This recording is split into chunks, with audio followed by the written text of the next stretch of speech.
Hello বন্ধুরা, আজকে চলে আসলাম নবীনগর। তো নবীনগর আসার পর দেখলাম যে আমাদের পরিচিত মুখ আছে এসকে শাকিল ভাই, তার সঙ্গে যে ভিডিও ক্রিয়েটর করে সেই আপুটার সঙ্গে দেখা। তো সেই আপুটার কাছ থেকে আমরা কিছু কোশ্চেন করব বা ধাঁধা করব, দেখি উনি সঠিক উত্তর দিতে পারে কি না। যেহেতু শাকিল ভাইয়ের সঙ্গে চলে, তো উনি কতটা মেধাবী এটা যাচাই করা যাক আজকে। তো আপু, আসসালামু আলাইকুম। ওয়ালাইকুম সালাম। ভালো আছেন আপনি? আলহামদুলিল্লাহ, ভালো আছেন আপনি? জি আলহামদুলিল্লাহ ভালো আছি। তো আপনি থাকেন আমার জানা মতে গাজীপুরে, তো গাজীপুর থেকে আজকে নবীনগর আসার কারণ কি?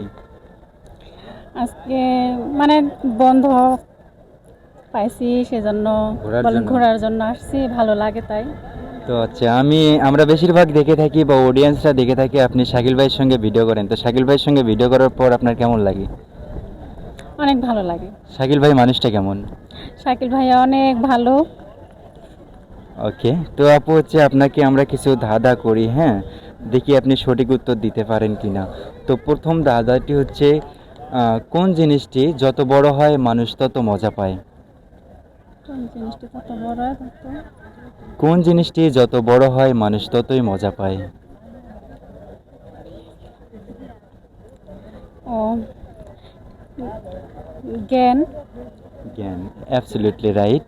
মানুষের জ্ঞান বা অভিজ্ঞতা যত বড় হয় ওই মানুষটা ততই আর কি একটু পাওয়ারফুল ফিল করে, ভালো ফিল করে।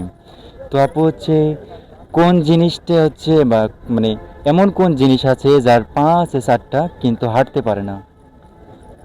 পাঁচে চারটা হাঁটতে পারে না, হ্যাঁ, সেটা টেবিল।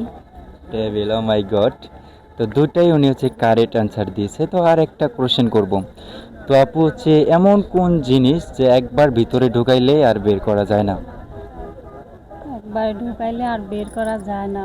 একবার ভিতরে ঢুকাইলে আর বের করা যায় না পরবর্তীতে। পরীক্ষা, বই। সরি, পরীক্ষার বই না, একটু কাছাকাছি চলে গেছেন। ভাবতে থাকেন। বই তো আপনি কি পারতেছেন না? পরীক্ষার খাতা। ও হো, আচ্ছা, ও মাই গড, অনেক ভাবা চিন্তার পরে আর কি কারেক্ট অ্যান্সারটা উনি দিয়ে দিয়েছে। তো পরীক্ষার খাতা একবার ভিতরে ঢুকে গেলে আর ওটা বের করা সম্ভব হয় না।